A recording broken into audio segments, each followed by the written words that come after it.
Hi hello ನಮಸ್ಕಾರ, welcome back to my channel. ನಾನು ನಿಮ್ಮ ಅಭಿಲಾಷ. ನನ್ನ ಕಸಿನ್ ಬ್ರದರ್ ಮದುವೆಗೆ ನಾನು ಈ ಪಿಂಕ್ ಕಲರ್ ಸ್ಯಾರಿನ ಹಾಕೊಂಡಿದ್ದೆ. ಇದು ನನ್ನ ರಿಸೆಪ್ಷನ್ ಸ್ಯಾರಿ ಆಗಿತ್ತು. ಅದಕ್ಕೆ ಸೆಟ್ ಆಗಿ ನಂದು ಕಾಸಿನ ಸರ, ಓಲೆ ಜುಮ್ಕಿ ಹಾಗೆ ಡಾಬನ್ನ ಹಾಕೊಂಡಿದ್ದೆ. ಮುಹೂರ್ತಕ್ಕೆ ಬಂದು ನಾನು ಈ ಸೀರೆನ ಹಾಕೊಂಡಿದ್ದೆ. ಇದು ನೇವಿ ಬ್ಲೂ ಮತ್ತು ಪಿಂಕ್ ಕಲರ್ ಬ್ಲೌಸ್ ಬರುತ್ತೆ. ಇದಕ್ಕೂ ಸಹ ನಾನು ಸೇಮ್ ಸೆಟ್ ಕಾಸಿನ ಸರ, ಓಲೆ ಜುಮ್ಕಿ ಹಾಗೆ ಡಾಬ್ ಮಾತ್ರ ಚೇಂಜ್ ಆಗಿತ್ತು.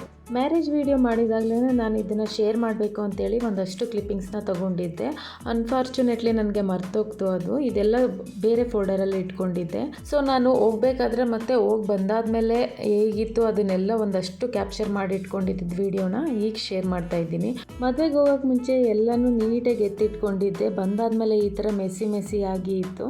ಇನ್ನು ಮದುವೆ ಎಲ್ಲ ಮುಗೀತು. ಮದುವೆ ಮುಗಿದ ನಂತರ 1-2 ದಿನ ಅಲ್ಲೇ ಇದ್ದು, ಅದಾದ ನಂತರ ನಾವು ಬ್ಯಾಂಗ್ಳೂರಿಗೆ ಬಂದ್ವಿ. ಸಾಮಾನ್ಯವಾಗಿ ಊರಿಂದ ಬರಬೇಕಾದ್ರೆ ತೆಂಗಿನಕಾಯಿ, ಅವರೆಕಾಯಿ ಈ ಥರ ಏನಾದರೂ ಬೆಳೆದಿದ್ರೆ ಆ ಥರ ಕಾಯಿಗಳು ಅಥವಾ ಈ ರಾಗಿ ಹಿಟ್ಟು, ಪಪ್ಪಾಯ ಈ ಥರ ಎಲ್ಲ ತೊಗೊಂಬರ್ತೀವಿ. ಹಾಗೆ ಫ್ರಿಜ್ ಕ್ಲೀನ್ ಮಾಡಬೇಕಾದ್ರೆ ಈ ಟೊಮೊಟೊ ಸಾಸು ಮತ್ತು ಪುಳಿಯೋಗರೆ ಎಲ್ಲ ತುಂಬ ದಿನಗಳಿಂದ ಅಂದರೆ ಒಂದು 3 ಮಂತ್ಸ್ ಆಗಿತ್ತು. ಅದನ್ನು ಯೂಸೇ ಮಾಡಿರಲಿಲ್ಲ, ಹೊಸದು ಹಾಗೆ ತಂದು ಇಟ್ಟಿದ್ವಿ. ನಮ್ಮ ಮನೆಯಲ್ಲಿ ಯೂಸ್ ಮಾಡೋದು ಕಡಿಮೆ, ಸೊ ಹಾಗಾಗಿ ಅಲ್ಲೇ ಇಟ್ಟಿದ್ರು. ಸರಿ ಅಂತೇಳಿ ಅಮ್ಮ ಅದನ್ನು ಯೂಸ್ ಮಾಡೋದಿಲ್ಲ, ನೀವೇ ತೊಗೊಂಡೋಗಿ ಅಂತ ಹೇಳಿದರು. ಸರಿ ಅಂತೇಳಿ ತೊಗೊಂಡು ಬಂದ್ವಿ.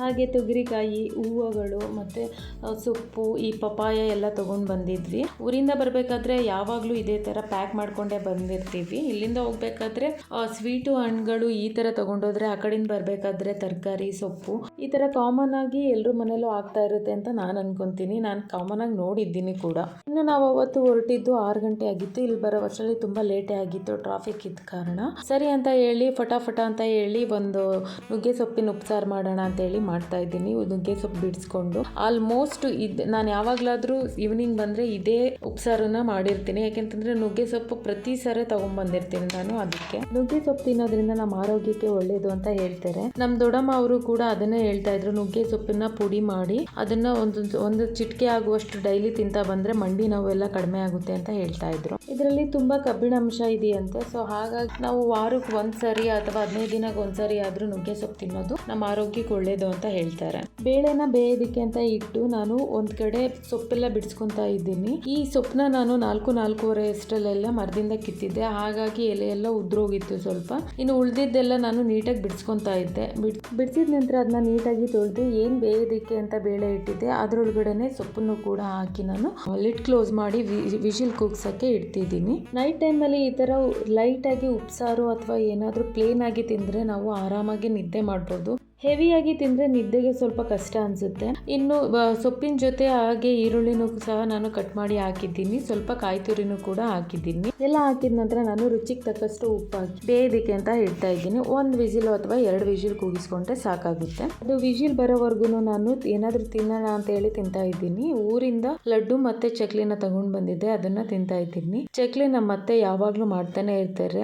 ಏನೇ ತಿಂಡಿ ಮಾಡಿದ್ರು ಜೊತೆಗೆ ಈ ಚಕ್ಲಿ ಮಾಡೇ ಮಾಡಿರ್ತಾರೆ. ಈಗ ನಿಪ್ಪಟ್ಟು ಚಕ್ಲಿ ಅಥವಾ ಅತ್ರಸ ಚಕ್ಲಿ ಅಥವಾ ಇನ್ನೊಂದೇನೋ ಒಂದು ತಿಂಡಿ, ಒಂದು 2-3 ತಿಂಡಿ ಮಾಡಿದ್ರು ಚಕ್ಲಿ ಮಾತ್ರ ಮಿಸ್ ಆಗಲ್ಲ. ಪ್ರತಿ ಸರಿನೂ ಚಕ್ಲಿ ಮಾಡ್ತಾರೆ. ನಾನು ಚಕ್ಲಿ ತಿಂದು ಮುಗಿಸೋ ವರ್ಷದಲ್ಲಿ ಉಪ್ಸಾರು ರೆಡಿ ಆಯಿತು. ಹಾಗೇನೆ ಮುದ್ದೆ ಮಾಡಿದ್ದೆ. ಮುದ್ದೆಗೆ ಉಪ್ಸಾರು ಬಡಿಸ್ಕೊಂಡು ಊಟ ಮಾಡಿದ್ವಿ. ತುಂಬ ಚೆನ್ನಾಗಿತ್ತು.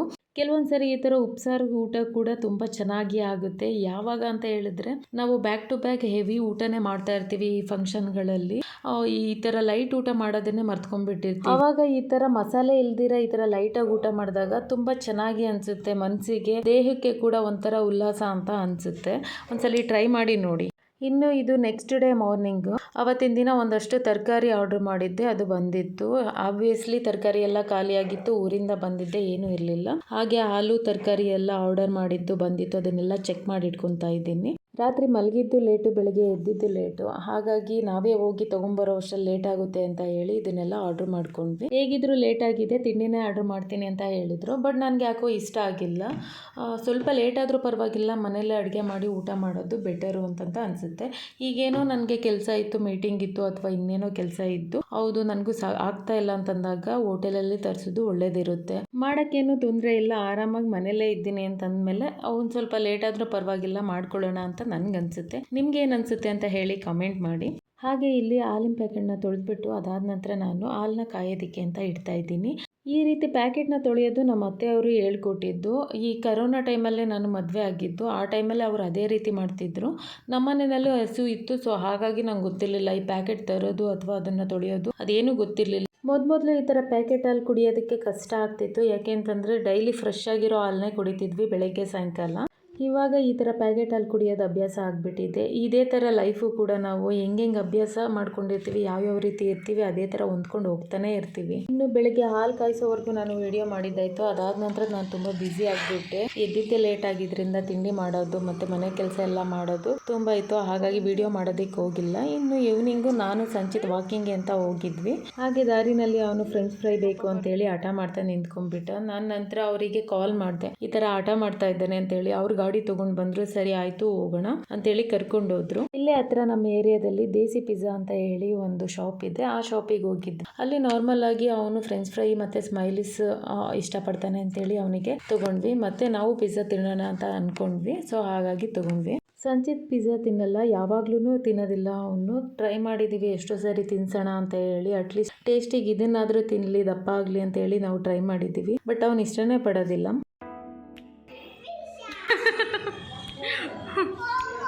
ಆಯ್ತು ಕೂಚು ಲಾಸ್ಟ್ ಕೂಚು ಕೆಲಸ ಇಲ್ಲ.